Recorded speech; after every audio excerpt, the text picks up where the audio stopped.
आप देख रहे हैं टसन न्यूज और मैं हूं अनिमेश सिंह। आज सारण जिले के गरखा विधानसभा क्षेत्र में मौजूद हैं और गरखा विधानसभा क्षेत्र में बात करें तो एक ऐसे प्रबल दावेदार का एंट्री हो चुका है। आज हम बात कर रहे हैं डॉक्टर पारुल शंकर जी का, और विशेष करके बात करें तो एक महिला कैंडिडेट है और गरखा विधानसभा में जब से आई हैं एक अलग माहौल बन गया है। सबसे पहले तो मैम आपका टसन न्यूज में बहुत बहुत स्वागत है। Thank you. मैम बात करें तो पारुल शंकर जी के अंदर जहन में कैसे आता है कि गरखा विधानसभा से दावेदारी करना चाहिए?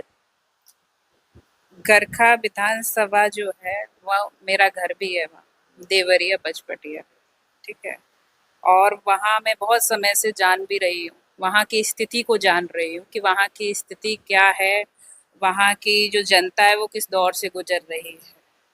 तो इसलिए कहीं ना कहीं मुझे जो है सबसे बेस्ट जो लगा, मुझे गड़खा लगा कि जहाँ पे वाकई लोग हैं वो परेशान हैं, वहाँ की जनता परेशान है।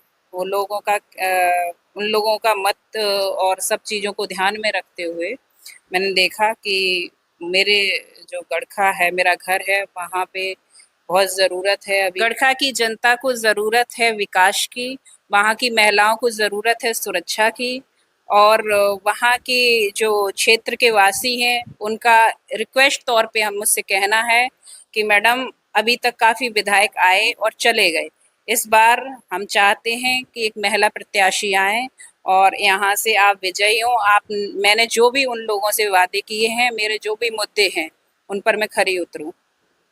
तो गरखा विधानसभा की जब बात आती है तो इसके पहले मुनेश्वर चौधरी हो गए या सुरेंद्र राम हो गए, अलग अलग लोग वहां से प्रतिनिधित्व कर चुके हैं और गरखा को राष्ट्रीय जनता दल का गढ़ माना जाता है और राष्ट्रीय जनता दल से ही आप भी इस बार दावेदारी कर रही हैं। विशेष करके पारुल शंकर जी को विशेष क्या हाई कमान से क्या विशेष निर्देश क्या मिला हुआ है जिस निर्देश को लेकर अब ग्राउंड पे उतर चुकी हैं, और ग्राउंड पे उतरने के दौरान क्या आपको रिस्पॉन्स क्या मिल रहा है जनताओं का?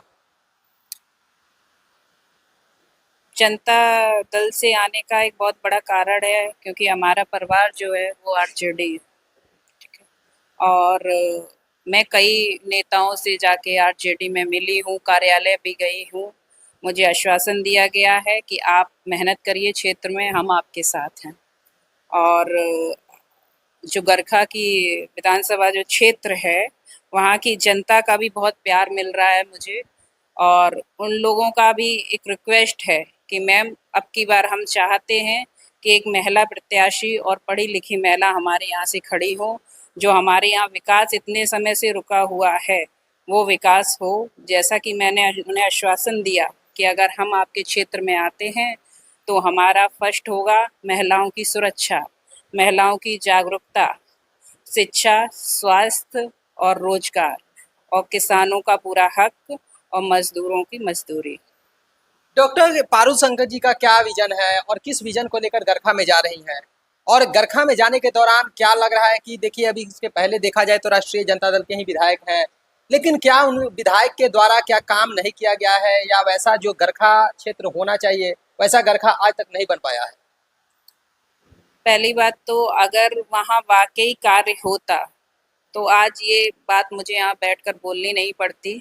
वहाँ की जनता से मिलिए, उनसे आप जाकर पूछिए, वो वाकई इतने परेशान है। वो कहते हैं यहाँ डेवलपमेंट के नाम पर कुछ भी नहीं हुआ है इतने सालों से। आप चाहे वो शिक्षा को ले लो, आप स्वास्थ्य को ले लो, और अगर मान लीजिए सुरेंद्र राम जी जो हैं अभी प्रेजेंट में जो विधायक हैं वहाँ के, इसके वो मंत्री भी रहे हैं, अगर वो चाहते तो वहाँ पे जो हमारे छात्र हैं जो उनके लिए एक कॉलेज या स्कूल का कहीं प्रस्ताव रखते कि हमारे क्षेत्र में स्कूल या एक कॉलेज जो है वो बनना चाहिए, ठीक है। क्योंकि वहाँ के कई ऐसे परिवार हैं जो अपने बच्चों को पढ़ाना चाहते हैं पर उनकी आर्थिक स्थिति इतनी मजबूत नहीं है जिसके कारण वो अपने बच्चों को कहीं बाहर नहीं भेज सकते हैं। मान लीजिए अगर बाहर भेजते हैं तो आप बाहर क्या है कि आप कहीं भी फूडिंग, लॉजिंग, इन सब का आपको एक्स्ट्रा अमाउंट पे करना पड़ेगा। लेकिन अगर मान लीजिए आपका जहाँ घर है उसी क्षेत्र में आसपास कहीं कॉलेज, स्कूल है, तो वो लोग थोड़ा हिम्मत करके अपने बच्चों को पढ़ा सकते हैं, जिससे कि उनका भी सपना साकार होगा कि हम पढ़े लिखे नहीं हैं और हमारे पास हमारी आर्थिक स्थिति इतनी मजबूत नहीं है, लेकिन फिर भी वो अपने बच्चों को हम पढ़ा सकते हैं। लेकिन कहीं न कहीं एक बहुत बड़ा ये कारण है, वो अपने बच्चों को नहीं पढ़ा पाते हैं। पारुल जी एक महिला हैं, अगर पारुल जी विधायक बनती हैं, वहाँ की तमाम जनता आशीर्वाद देती है और कुर्सी पे काबिज होती हैं, तो क्या प्रथम वरीयता क्या रहेगा और विशेष करके महिलाओं के लिए आप क्या करेंगी? महिलाओं को सबसे पहले तो महिलाओं के लिए सुरक्षा के लिए मैंने सबसे पहले आपसे अभी भी कहा था कि महिलाओं की सुरक्षा मेरी प्राथमिक होगी, क्योंकि जो भी महिलाओं के साथ घटनाएँ होती हैं और जो कि काफ़ी निंदनीय और शर्मनाक हैं, जो नहीं होनी चाहिए। और मैं हमेशा एक चीज़ कहूँगी कि एक महिला, मैं खुद भी हूँ, और महिलाओं को जागरूकता की बहुत ज़रूरत है। कहीं न कहीं महिला जो हैं और इस समाज में कहीं न कहीं उनको थोड़ा-सा संकोच है उनके अंदर कि वो आपस में बैठकर बातचीत भी नहीं कर पाती। मैं खुद महिला हूँ, वो मुझसे भी खुद बात नहीं कर पाती हैं। मैं जा रही हूँ, उनसे मिल रही हूँ, उनसे पूछ रही हूँ।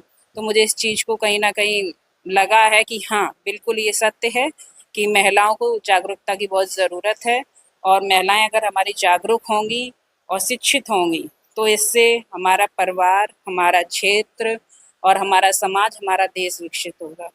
पारुल जी एक साइंटिस्ट हैं, लेकिन साइंटिस्ट होने के दौरान आपके ज़हन में कैसे आता है कि नहीं हमें राजनीति में आना चाहिए और राजनीति में आने के बाद कुछ उत्कृष्ट कार्य भी करना चाहिए? मैं एक खुद महिला होकर इतनी पढ़ी-लिखी और मेरे सामने जो भी प्रॉब्लम्स आई, मैं उन प्रॉब्लम्स को बहुत अच्छे से जानती हूँ कि एक महिला होकर आपको आगे पढ़ने के लिए, आगे बढ़ने के लिए कितनी प्रॉब्लम्स को फेस करना पड़ता है।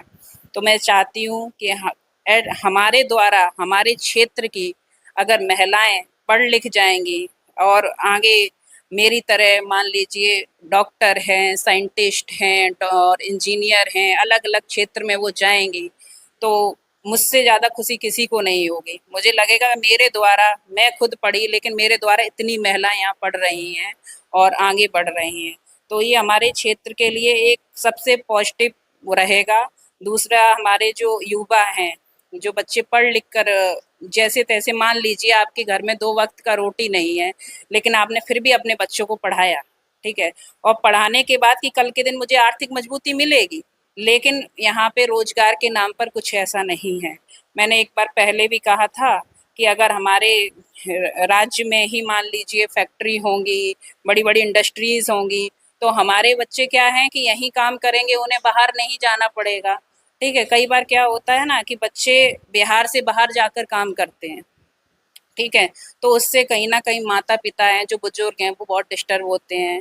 उनके घर में पत्नी है, वो डिस्टर्ब होते हैं। बच्चे हैं, वो भी माता-पिता चाहते हैं कि हमें पिता का प्यार मिले, वो जो उन्हें नहीं मिल पाता है।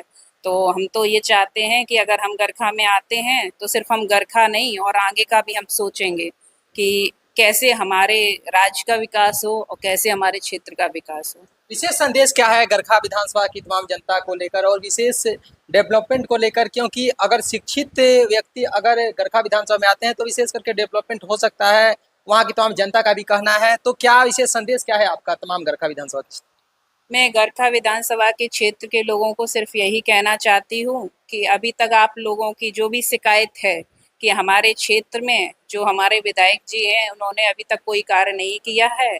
लेकिन मैं आपसे जो वादे कर रही हूँ, महिलाओं की सुरक्षा, महिलाओं की जागरूकता, महिलाओं को शिक्षित करना, शिक्षा हुआ और रोज़गार हुआ, आपका स्वास्थ्य, क्योंकि स्वास्थ्य के कारण कई ऐसे पेशेंट हैं हमारे क्षेत्र के जो कि बाहर ले जाते दम तोड़ देते हैं। ऐसी फैसिलिटीज़ उपलब्ध नहीं है। तो हम नहीं चाहते हैं किसी का परिवार टूटे और इस तरीके की कोई समस्या आएँ। अगर हम क्षेत्र में आते हैं तो इन सब समस्याओं को ध्यान में रखते हुए, आप लोगों की राय लेते हुए सारे कार्य जो है सफलतापूर्वक करूँगी और आपकी जो भी प्रॉब्लम्स है, उसको ऊपर तक लेकर जाऊँगी, जिससे जितना हो सके हमारा जो क्षेत्र है विकसित करे।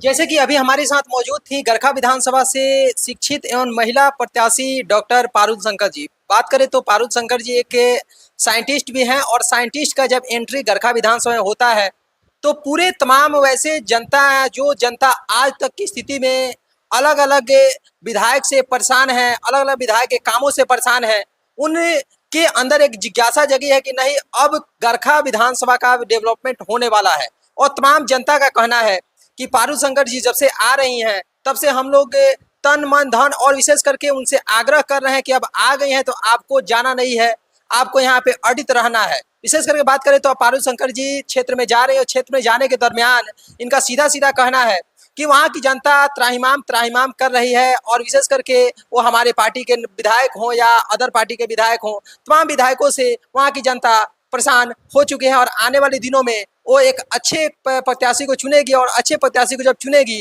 तभी गरखा विधानसभा का विकास हो सकता है। और भी आगे चलेंगे और लोगों से बात करेंगे, तब तक के लिए धन्यवाद।